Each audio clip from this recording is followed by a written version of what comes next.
Pleasure है. Very good, fantastic. Clap दीजिए भाई. What are the real issues and problems your generation is facing? Sir, Yes. give me. Tell me. They are mostly self-centered and they don't want to share anything with others and they help anyone.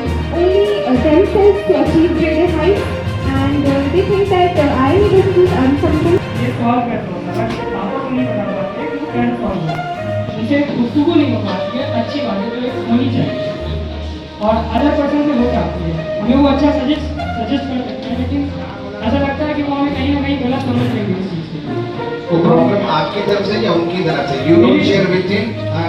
They. मैं नहीं कर पाता अच्छा, you don't share with your parents your issues. सभी जानते हैं हमारे environment में नहीं कहीं ध्यान नहीं देखते हैं अच्छा. साथ ही संगत जो है सब नेगेटिविटी की तरफ है एक्सेप्शनल जरा समझाइए. What do you mean by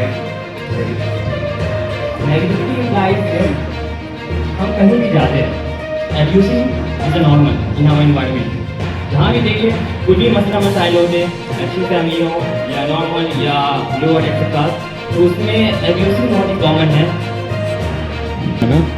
According to me, I guess अभी की जो जनरेशन है Gen Z जो है वो बहुत ज़्यादा कंफर्ट जोन में है.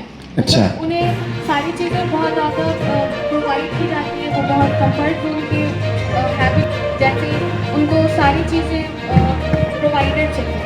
लाइक उनको अगर स्टडी करनी है तो उन्हें लैपटॉप चाहिए, टैब चाहिए, बुक्स चाहिए और अगर कहीं ट्रैवल करना है या फिर तो उन्हें मोटर्स चाहिए.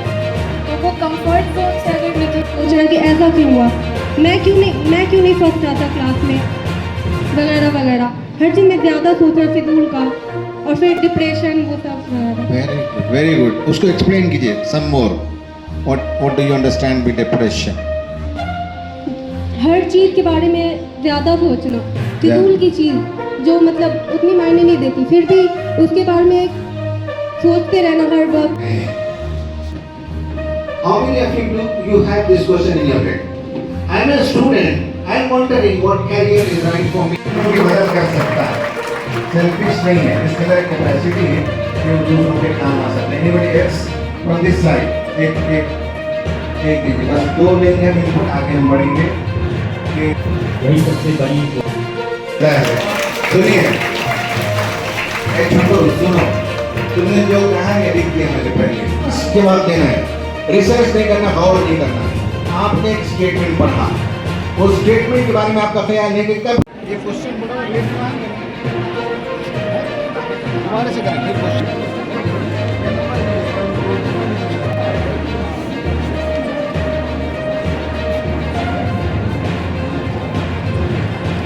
चारवें पांचवें कितने कर लिए? 5. Number 6 emotion.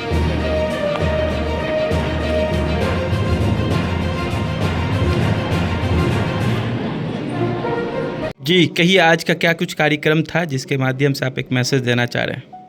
मैं हमारी असर क्वांटम कोचिंग सेंटर का डायरेक्टर हूँ. मैंने एक वर्कशॉप कराया है जो शायद दरभंगा के हिस्ट्री में जो है किसी एजुकेशनल इंस्टीट्यूशन ने इस तरह का वर्कशॉप नहीं कराया है जो बच्चों को करियर प्लानिंग, पर्सनालिटी डेवलपमेंट और सोशल रिस्पॉन्सिबिलिटी जो उनके पास है उसका जो प्रेशर उनके अंदर आता है, किस किस तरह के मसाइल हैं नौजवानों के साथ जो student 9th, 10th, 11th, 12th में पढ़ते हैं.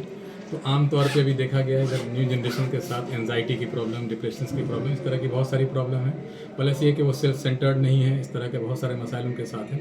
तो इन तरह की प्रॉब्लम्स को कैसे डील किया जाए इसके लिए हम लोगों ने एक वर्कशॉप कराया है जिसके लिए मैंने दिल्ली से एस अमीनुल हसन साहब को बुलाया था जो कि ऐसे तो इंजीनियर लेकिन उन्होंने PhD MPhil वगैरह साइकोलॉजी में कर रखा है और साइकोलॉजिस्ट हैं, NLP ट्रेनर हैं. काफ़ी पेरेंट्स भी आए हुए थे और साथ में स्टूडेंट भी थे. सबों ने कंट्रीब्यूट भी किया है. सवाल जवाब भी बहुत अच्छा हुआ है. आपको कैसा लगा, ख़ास करके जो बच्चे सवाल कर रहे थे और उनकी तरफ से जो जवाब आ रहा था तो बच्चे सेटिस्फेक्शन में महसूस कर रहे थे? जी बिल्कुल. असल में है कि जो सवाल बच्चे यहाँ पे कर रहे थे आमतौर पे वो सवाल अपने घर में नहीं कर पाते हैं. वो अपने पेरेंट्स के साथ जो एक प्रेशर होता है, एक जो डिस्टेंस मेंटेन होता है उनका, वो नहीं कर पाते हैं.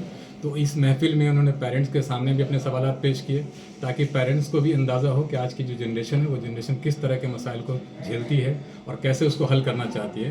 तो उनकी सोच भी पेरेंट्स को पता चली और पेरेंट्स को चाहिए कि इस तरह की चीज़ों को और ज़्यादा अटेंड करें ताकि अपने बच्चों को अच्छे से समझ सकें, ताकि उनके करियर में उनकी हेल्प कर सके आगे जाकर। आप क्वांटम नाम से इंस्टीट्यूट चलाते हैं, आप जब बच्चों को पढ़ा रहे होते हैं तो इस तरह की बातों से आप फेस करते हैं, उस स्ट्रेस को देखते हैं बच्चों को, फिर ये ख्याल कैसे आया और प्लान कैसे बना इसका?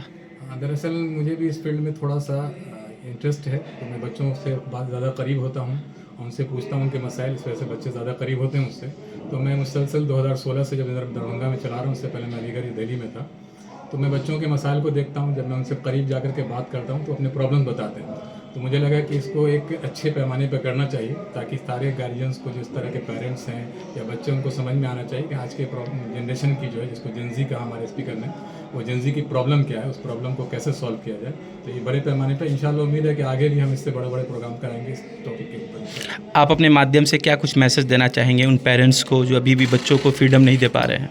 मैं फ्रीडम की बात नहीं, दरअसल में जनरेशन गैप है, दोनों की सोच में थोड़ा सा फ़र्क है, तो दोनों सोच की जो फ़र्क है उस फ़र्क को मिटाना होगा और दोनों अपने बच्चों को एक स्पेस देना होगा पेरेंट्स को, और उनको चाहिए कि आज की जो बच्चों की साइकोलॉजी है उसकी थोड़ी स्टडी करें, इस तरह के वर्कशॉप अटेंड करें ताकि वो अपने बच्चे के प्रॉब्लम को समझ सकें और उस प्रॉब्लम को आसानी से दूर कर सकें।